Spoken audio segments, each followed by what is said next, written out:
As we are moving into the month of March, we are going to have the third release of Home Assistant for this year, this coming Wednesday. So let's look at what are the interesting updates we will have in this release. Firstly, we now have a new header section to add a header and badges to it. Once you edit your dashboard, you will get this header section where you can add a title. Here you can select if you want it as a card or just text format. On selecting a card, you get a title option that you can add, or you can just select the text option and add text to it that can be formatted using Markdown and even templates. Apart from this, you can also add badges to the header section.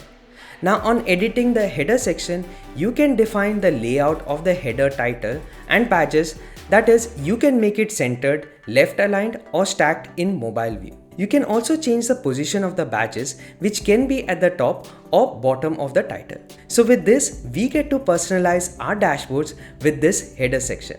Now for tile cards, we have some really good improvements. In the tile card, we can now change the layout of the content displayed. You can arrange the content vertically or horizontally using this option. Now previously, you could add entity functions, which you can now arrange the functions either at the bottom or in line with the card content. This feature is taking advantage of the layout option that allows you to resize your cards. Along with this, we have two new features. For switch entities, you can now have this toggle option that you can use directly in the tile card.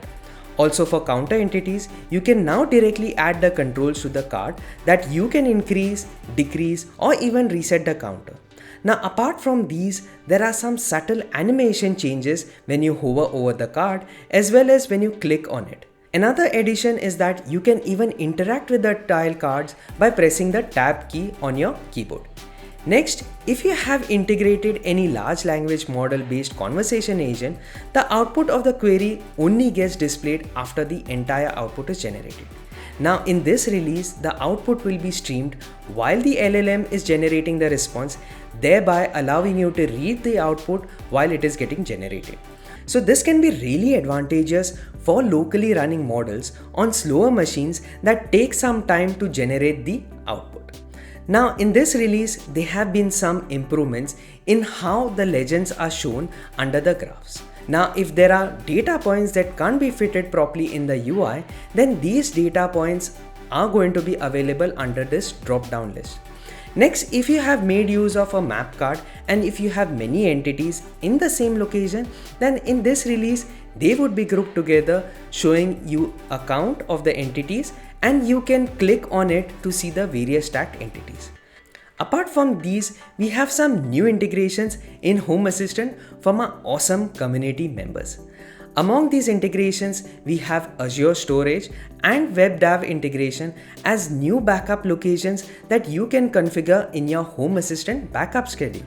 Then we have some noteworthy improvements like the OpenAI conversation integration now supports a few new models. The SwitchBot remote is added to the SwitchBot integration, and if you have been using the SmartThing integration, then it is up and running again, allowing you to integrate it with just using your Samsung account. Now when you upgraded your Home Assistant, you would usually require to hard refresh your browser. With this release, it is now improved such that the browser's cache will be updated every time your browser connects to Home Assistant. Now all these features that I have shown are part of the beta release and there may be changes in the final release. Now if you like to see such updates, make sure to hit that subscribe button as well as hit that like button for more such videos to come. Now if you want, you can support this channel via Patreon or you can just buy me a coffee. Till then, take care and I will see you in my next one.